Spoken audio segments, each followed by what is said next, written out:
என்ன தெரிகிறது? படித்தவுடன் கிழிக்கவும் போட்டிருந்துச்சு, கிழிச்சிருவோம்.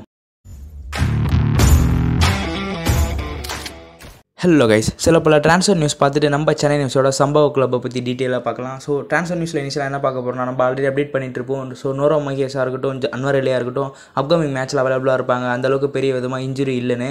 அந்த வருஷத்தில் அன்வர் அலிக்கு பார்த்தீங்கன்னா மறுபடியும் இன்ஜுரி, ஆல்ரெடி இன்ஜுரி காரணத்தினால சில பல இந்தியன் மேட்சஸும் மிஸ் பண்ணார். மோகன் பகான் சூப்பர் ஜெயின்ஸ்லையும் அவைலபிளாக இல்லை. இப்போ தான் ரெக்கவரி ஆகி வந்தார். பட் மறுபடியும் பார்த்தீங்கன்னா ஒரு இன்ஜுரி ஏற்பட்டிருக்குன்னு சொல்லலாம். அப்கமிங் ஒரு கப்பல் ஆஃப் வீக்ஸ் பார்த்தீங்கன்னா அவைலபிளாக இருக்க மாட்டார். ஸோ அந்த வருஷத்தில் பார்த்தீங்கன்னா ஒரு பிக் லாஸ்ன்னு சொல்லலாம். So hope FIFA world cup குவாலிஃபைஸ்க்குள்ளே மறுபடியும் அவர் ஃபிட்டாகி ரெடி ஆகிடுவார் அப்படின்னு நம்ம எதிர்பார்க்கலாம். அந்த வருஷத்தில் பார்த்தீங்கன்னா ஸ்டில் அவர் கூடிய சீக்கிரத்தில் ரெக்கவரி ஆகி வந்துடுவார் அப்படின்னு நம்ம சொல்லலாம். அது மட்டும் இல்லாமல் பிராண்டன் ஹாமிலும் பார்த்தீங்கன்னா கூடவே அவருக்கும் பார்த்தீங்கன்னா இன்ஜுரி ஏற்பட்டிருக்கு அப்படின்னு நம்ம சொல்லலாம். நெக்ஸ்ட் என்ன பார்க்க போகிறோம், நம்ம ஆல்ரெடி அப்டேட் பண்ணிட்டு இருப்போம். ஸோ அந்த வருஷத்தில் பார்த்தீங்கன்னா தெலுங்கானா கவர்மெண்ட் ஹைதராபாத் பார்த்தீங்கன்னா அப்ரூவல் வாங்கிட்டாங்கன்னு சொல்லலாம். ஸோ ஜனவரி, அதாவது ஜூன் 6 நடக்கிறக்க ஃபிஃபா வேர்ல்டு கப் குவாலிஃபைஸ் ஆனால் இந்தியா வர்சஸ் குவைத் மேட்ச் பார்த்தீங்கன்னா அவங்க தான் ஹோஸ்ட் பண்ண போகிறாங்க. ஸோ டீட்டெயிலாக அந்த மேட்ச் கிட்ட வரும்போது அதை பற்றி ப்ரிவியூவில் பார்க்கலாம். ஸோ நெக்ஸ்ட் என்ன பார்க்க போகிறோம் அப்படின்னு பார்த்தீங்கன்னா, ஸோ ஈஸ்ட் பெங்காலோட சம்பவம் தான் ஆல்ரெடி நல்லா மூவ் ஆகிட்டு இருக்கு. அந்த வருஷத்தில் பார்த்தீங்கன்னா டேரிஸ் நோட்டன் பெர்வர்ட், இவரோட வயசு பார்த்தீங்கன்னா 21 வயசு ஆகுது. இவர் பார்த்தீங்கன்னா லெர்பரியன் விங்கர், ஒரு ரைட் விங்கர்னு சொல்லலாம். கரண்ட்டாக பார்த்தீங்கன்னா ஸோ ஈஸ்ட் பெங்காலில் ட்ரையல்ஸ் அட்டன் பண்ணிட்டு வந்துட்டு இருக்காரு அப்படின்னு நம்ம சொல்லலாம். ஸோ ஃபார் எக்ஸாம்பிள் இப்போ ஜஸ்டின் இமானுவேல் எப்படி அதாவது கேரளா பிளாஸ்டர்ஸ் ட்ரையல்ஸ்க்கு அழைச்சாங்களோ அந்த மாதிரி இப்போ ஈஸ்ட் பெங்கால் இவர் அழைச்சிருக்காங்கன்னு சொல்லலாம். இவர் பார்த்தீங்கன்னா ஒரு விங்கர். ஸோ சரியாக 21 வயசு ஆகுது. ஸோ லைப்ரேரியன் நாட்டை சேர்ந்தவர்னு சொல்லலாம். கண்டிப்பாக ஒரு பெட்டர் கேம் அவர் காமிச்சு ஸோ அந்த இடத்துல ஒரு இடம் பிடிப்பார் அப்படின்னு நம்ம எதிர்பார்க்கலாம். நெக்ஸ்ட் என்ன பார்க்க போகிறோம், ஸோ சம்பவ கிளப்பை பற்றி தான் பார்க்க போகிறோம். ஸோ இனிஷியலாக நம்ம லைனப்லேருந்து ஆரம்பிச்சிடலாம். ஸோ நம்ம சென்னையோட லைனப் பொறுத்த வரைக்கும் பார்த்தீங்கன்னா ஸோ வியர்டாக சூஸ் பண்ணியிருந்தார். ஜிதேஸ்வர்லாம் எதுக்கு இருக்கிறாரு, ஜிதேஸ்வர்லாம் நல்லா பண்ணிட்டு இருக்காரு, நம்ம அவர் இறக்க வேணாம். பிகாஸ் எம்னம் நல்லா பண்ணிட்டு இருக்காரு, அவரையும் நம்ம இறக்க வேணாம் அப்படின்ற பிளானில் போயிருக்காரா என்னன்னு தெரியல. கோனார் ஷீல்ஸ் அட்டாக்கர், அவரை நீங்கள் மிட்ஃபீல்டரில் ப்ளே பண்ண வச்சு ஒரு கோளாறு பண்ணிட்டாங்கன்னு சொல்லலாம். ஸோ டிஃபென்ஸ் பொறுத்த வரைக்கும் அன்கிட், ரியான், சர்தாக், ஆகாஷ் அண்ட் மிட்ஃபீல்டரில் பார்த்தீங்கன்னா முபஷீர் 4-1-4-1 மூவ் பண்ணாங்க. ஸோ ராஃபா, நிங்தாய், ரஹீம், கோனாஷீல்ஸ், அட்டாக்கிங்கில் பார்த்தீங்கன்னா ஜோர்டன் மரே அப்படின்னு நம்ம சொல்லலாம். ஸோ இந்த மேட்ச் பொறுத்த வரைக்கும் பெருசாக நம்ம எதுவும் சொல்ல தேவையில்ல. ஃபர்ஸ்ட் ஆஃப் பொறுத்த வரைக்கும் ரெண்டு டீமே இனிஷியலாக அவங்களோட குயிக் அட்டாக்கிங் கேமை ஸ்டார்ட் பண்ணாங்க. ஸோ எந்த வித மாற்றமும் இல்லை. So full and full match அழகாக கண்ட்ரோல் பண்ணாங்கன்னு சொல்லலாம் சென்னையோட கம்பேர் பண்ண பெங்களூர் எஃப்சி. ஸோ இனிஷியலாக சர்தாக் எல்லோ கார்டு கிடச்சிருக்கும். பார்த்தீங்கன்னா ஜாவே அண்ணாண்டஸ் அட்டாக் பண்ண போய் பார்த்தீங்கன்னா எல்லோ கார்டு எடுத்துருப்பாங்க. அது மட்டும் இல்லாமல் சென்னை எஃப்சியோட கம்பேர் பண்ணுவோம் சூப்பராக பில்டப் பண்ணாங்கன்னு சொல்லலாம். பெங்களூர் எஃப்சி ஸ்லோவாக பில்ட் பண்ணி அந்த பொசிஷனை அழகாக கண்ட்ரோல் பண்ணாங்க. அண்ட் ஃபர்ஸ்ட் 20 மினிட்ஸ் ப்ளஸ் பார்த்தீங்கன்னா ஸோ ஓவராலாக மேட்ச் கண்ட்ரோல்லே வச்சுக்கிட்டாங்க. அண்ட் பொசிஷனை சூப்பராக மெயின்டைன் பண்ணாங்க. அந்த அளவுக்கு பாலை கொடுக்கல. ஒரு பால் ஒரு பிளேயர் கிட்ட போனால் ஓவரால் ஒரு 2-3 டிஃபெண்டர் பார்த்தீங்கன்னா ஸோ மார்க் பண்ண ஆரம்பிக்கிறாங்க. அந்த அளவுக்கு ஃப்ரீயாக அவங்க பாக்ஸ் உள்ள பால் கொண்டு வர விடலைன்னு சொல்லலாம். அந்த வருஷம் சென்னை எஃப்சி பொறுத்த வரைக்கும் ஃபர்ஸ்ட் ஹாஃபில் எந்த வித கோலும் ஸ்கோர் பண்ண முடியல. ஈவன் சான்ஸ் கிடச்சிச்சு, அதை கன்வெர்ட் பண்ண முடியலன்னு சொல்லலாம். ஸோ செகண்ட் ஹாஃபில் என்ன நடந்துச்சு அதை பற்றி டீட்டெயிலாக பார்க்கலாம்.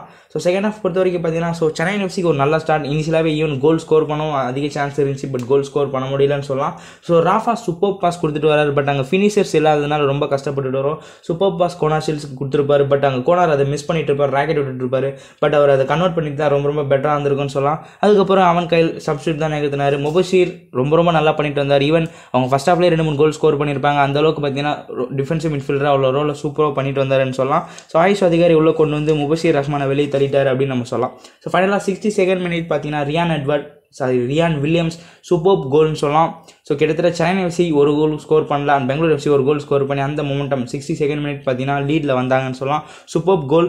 ஸோ மறுபக்கம் சென்னை எஃப்சியோட கன்வர்ஷனில் ரொம்ப இம்பார்ட்டண்டாக கருத்தில் கொள்ளணும். எதனாலனா நம்ம எல்லா மேட்சும் இதை தான் பேசிகிட்டு இருக்கோம். ஸோ அதான் சிம்பிள். இப்போ கோனாசில்ஸ் சான்ஸ் கிடச்சிச்சு, அவர் கன்வெர்ட் பண்ணல, மிஸ் பண்ணிட்டாரு. இதே தான் ரியான் எட்வர்ட் சான்ஸ் கிடச்சி, அவர் கன்வெர்ட் பண்ணிட்டார், கோல் அடிச்சுட்டாங்க, முடிஞ்சு. ஸோ அவ்வளோதான். ஸோ இதுக்கப்புறம் நம்ம சான்ஸஸை கன்வெர்ட் பண்ணி ஆகணும். எவ்வளோ தான் ராஃபான்ற மாதிரி போத்தாவ நீங்கள் உங்களோட கேமை காமிக்கணும். ஜஸ்ட் அந்த டேப்பின் ஃபினிஷ் பண்ணுறது கஷ்டம் தான், கண்டிப்பாக மூவ் பண்ணி கொண்டு போகிறது. பட் அதுக்கேற்ற டீமை நம்ம ரெடி பண்ணியிருக்கோம், அதுக்கேற்ற பிளேஸை ப்ரொவைட் பண்ணியிருக்கோம். ஜஸ்ட் உங்களோட கேம் தான் அங்கே ஃபீல்டில் என்ஜாய் பண்ண பார்த்துருக்கோம் அப்படி நம்ம சொல்லலாம். அண்ட் அதுக்கப்புறம் மானாவரியாக சப்ஸ்டியூட் பண்ணார். வின்சி, லசார், இர்ஃபான் உள்ளே கொண்டு வந்தார். நிந்தாய், சர்தாக், ராஃபாவெல்லாம் வெளியே எடுத்துட்டாருன்னு சொல்லலாம். ஸோ சப்ஸ்டியூட்க்கு அப்புறம் பார்த்தீங்கன்னா ஆல்மோஸ்ட் சென்னை எஃப்சியில் நீங்கள் மேட்ச்சில் பார்த்தீங்கன்னா 4 ஸ்ட்ரைக்கர்ஸ் ஆடி இருப்பாங்க. அப்படியே 4-5 கோல் ஸ்கோர் பண்ணுறதுக்கு ஏற்ற மாதிரி கோனார் ஷீல்ஸ் ஒரு பக்கம், ஜோர்டன் மரே, இர்ஃபான் யாதவ், ரஹீம் அலி எல்லாமே பார்த்தீங்கன்னா பயங்கரமான ஸ்ட்ரைக்கர்ஸ். ஸோ அவ்வளோ ஃபீல்டில் இருந்திருப்பாங்க. ஸோ பட் எதுவுமே சேஞ்சஸ் இல்லை. அதனால் மறுபடியும் பார்த்தீங்கன்னா ரஹீம் எடுத்துகிட்டு ஃபருக் சௌத்ரி உள்ளே கொண்டு வந்திருப்பாங்க. ஈவன் ஃபருக் கூட ஒரு சான்ஸ் ட்ரை பண்ணியிருப்பார். பட் பாலை கொண்டு போகிறாங்க, அங்கே பாஸ் பண்ணுறதுக்கு ஆள் இருக்க மாட்டேங்கிறாங்களா, இல்லை வெயிட் பண்ணிட்ட பிறகு அவங்க டிஃபென்ஸ் ஷேப் பண்ணிட்ட பிறகு இப்போ நாங்கள் கோல் ஸ்கோர் பண்ணுறோன்னு காமிக்கிறாங்களா என்னன்னு தெரியல. ஸோ கிட்டத்தட்ட மினிட் பார்த்தீங்கன்னா ஒரு சூப்பர் செகண்ட் கோல் கிடச்சிருக்கும் பெங்களூர் எஃப்சிக்கு. பட் அதை ஃபினிஷ் பண்ண முடியல. முபஷிர் ஐ திங்க் டிஃபெண்டர் வந்து தடுத்துட்டு இருப்பாரு. மற்றபடி பார்த்தீங்கன்னா ஈவன் 2 கோல் கூட அவங்க ஸ்கோர் பண்ண சான்ஸ் இருந்திருக்கும். ஸோ ஃபுல் டைமில் நம்ம சென்னை எஃப்சியால் எந்த கோல் ஸ்கோர் பண்ணல. கடைசியாக ஒரே ஒரு சான்ஸ் கிடச்சிருக்கும் இர்ஃபான் ஃபாரூக் சௌத்ரிக்கு. So super header, but on டார்கெட்டில் வச்சார் குர்கிரத் பார்த்தீங்கன்னா அதை தடுத்துட்டு இருப்பாரு. ஈவன் அது கோலாக கன்வெர்ட் ஆயிருந்தால் நம்ம ட்ராவில் முடிச்சிருப்போம். பட் எனக்கு பொறுத்த வரைக்கும் இது டிசர்வ் கேம் பெங்களூர் எஃப்சிக்கு தான். ஸோ 1-0 கம்ஃபர்டபுளாக இந்த மேட்சை வின் பண்ணாங்க. ஸோ அடுத்து அவங்க வேலையை எடுத்து பார்க்க வேண்டியதான். இதை பற்றி நம்ம அதிகமாக பேசவும் தேவையில்ல. நம்மளோட டே அடுத்த நாள் வேஸ்ட் ஆகுது. ஜஸ்ட் பார்த்தோமா அடுத்தது என்ன அதை பற்றி நம்ம போயாகணும். இதில் என்ன முக்கியம்னா நம்ம அங்கே போய் அங்கே ஃபேன்ஸ் எவ்வளோ பேர் சப்போர்ட் பண்ணாங்க. பட் அவங்களுக்கு ரொம்ப ரொம்ப டிசப்பாயிண்டாக அமைஞ்சிருக்கும். ஸோ அதுதான் ரொம்ப பர்சனலாக பேடாக ஃபீலாக இருக்குது. அது மட்டும் இல்லாமல் ஸோ கிட்டத்தட்ட பஞ்சாப் இந்த டீமை தோக்கடிச்சாங்க. பட் அந்த பஞ்சாப் பண்ண வேலையை கூட நம்மளால் எதுவுமே பண்ண முடியல. கம்ஃபர்டபுளாக ப்ளே பண்ண முடியல. ஸோ ஒன்றுமே பண்ண முடியலன்னு சொல்லலாம் சென்னை எஃப்சி கேம் பொறுத்த வரைக்கும். ஸோ நம்ம ஒரு லைனப்பில் சூஸ் பண்ணியிருக்கலாம். ஸோ பெட்டராக மூவ் பண்ணலாம். ஜித்தேஸ்வர்லாம் என்ன பண்ணார், நல்லா தானே அவர் ரோல் பண்ணிட்டு வந்தார். கிறிஸ்டியன் பட்டச்சோ பேரே தெரில, ஆளே காணும், அவர் என்ன பண்ணிட்டு இருக்காரு. ஸோ இந்த மாதிரி ஏகப்பட்ட கேள்வி எழுப்புது. ஸோ அவன் கையில் அதுக்கேற்ற பதில் சொல்லுவார் இந்த மேட்சை பற்றின்னு சொல்லலாம். ஸோ நான் அப்கமிங் வீடியோஸில் அவன் கையில் அதை பற்றி என்ன சொல்லியிருக்காருன்னு எதிர்பார்க்குறேன். அண்ட் உங்களோட தாட் சொல்லுங்கள். இந்த மேட்ச் நீங்கள் என்ன எதிர்பார்த்தீங்க, எப்படி நடந்திருக்கு, இதை பற்றி உங்களோட தாட் சொல்லுங்கள். கண்டிப்பாக டிசப்பாயின்ட், பட் இது பழகிடுச்சு அப்படின்னு நம்ம சொல்லலாம். ஸோ பெருசாக எந்த அஃபெக்ட்டும் பண்ணலை. பட் அடுத்த மேட்ச்சில் நம்ம எதனா வின் பண்ணுவோம்னா, என்ன தான் ஒரு மேட்ச் தோத்தாலும் அடுத்த மேட்ச் அந்த ஒரு எக்ஸைட்டிங் மட்டும் குறையாமல் இருக்குது. ஓகே அந்த கேமை நம்ம என்ஜாய் பண்ணலாம், பட் அதை ரொம்ப பர்சனலாக எடுத்துக்க வேணாம் அப்படின்ற மாதிரி சொல்ல விரும்புகிறேன். ஸோ கண்டிப்பாக அவன் கையில் என்ன சொல்லியிருக்காரு அண்ட் நீங்கள் இந்த மேட்சை பற்றி உங்களோட தாட் கமெண்ட்டில் சொல்லுவீங்க எதிர்பார்க்குறேன். மேலும் ஃபுட்பால் நியூஸ் தெரிஞ்சுக்க ஸ்பெக்டேட்டரை ஃபாலோ பண்ணுவீங்க எதிர்பார்க்குறேன். Let's go Indian football.